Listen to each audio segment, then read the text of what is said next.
Susan Borst, I'm with the IAB, and at the IAB I lead the Mobile Marketing Center of Excellence, which includes the Mobile and Local Committee.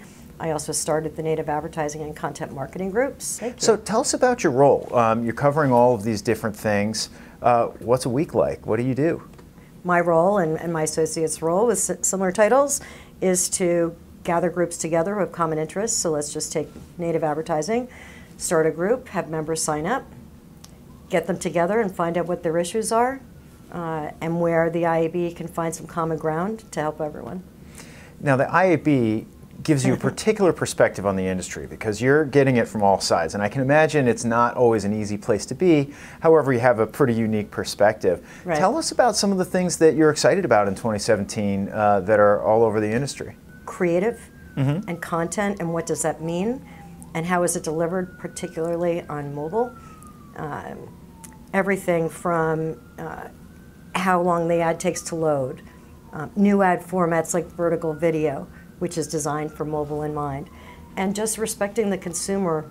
So tell us about some of the challenges of setting up a new standard. So oftentimes it's more about getting to a base level of, I can accept that as long as there's caveats in the document that presents both ways to make everyone happy. So you can take native, big disagreements on what was native and what was not.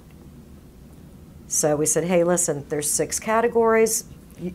You Group A may not agree that Group C is true native, but they're selling it as native. So like it or not, the buy side is hearing the same story. So let's let help the buy side understand the different types of native and the questions you should ask around that. And then in terms of standards, there are standards. They're not mandates. They're not law. Tell me how non-interruptive advertising is changing the industry, because the whole industry up until this point was about how often can I interrupt you? Just because you can put any kind of ad anywhere doesn't mean you should. You know, so everything from making sure if it's a video site, you've got a video ad because it fits there. It's context and relevance as well is part of that user experience. Just having an ad look and render in the style of the site is one thing that makes it partially native. You check off a couple of boxes, but that true aspiration of native, you know, where's the context and the relevance of that specific copy? One of the other things I've noticed that programmatic has changed is sort of the mindset, because you just mentioned editorial adjacency, which is always top of mind. However, I'm seeing less focus on that and more focus on how effective was this ad?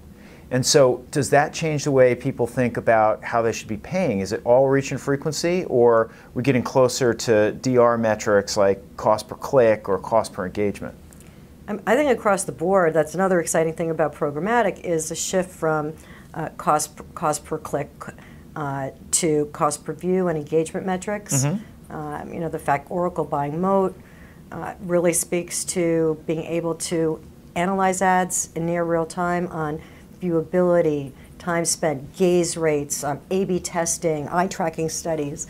Okay, so last question for you. With all this great stuff and all these amazing opportunities, pick one that you're really excited about for this year into next year. The flex ads, dynamic ads, really driven by programmatic. I think it's a game changer for advertising in general. It really puts the right message to the right person at the right time, which is what we've been talking about forever. Thank you so much for sitting down with us today. I really enjoyed the conversation. Thank you.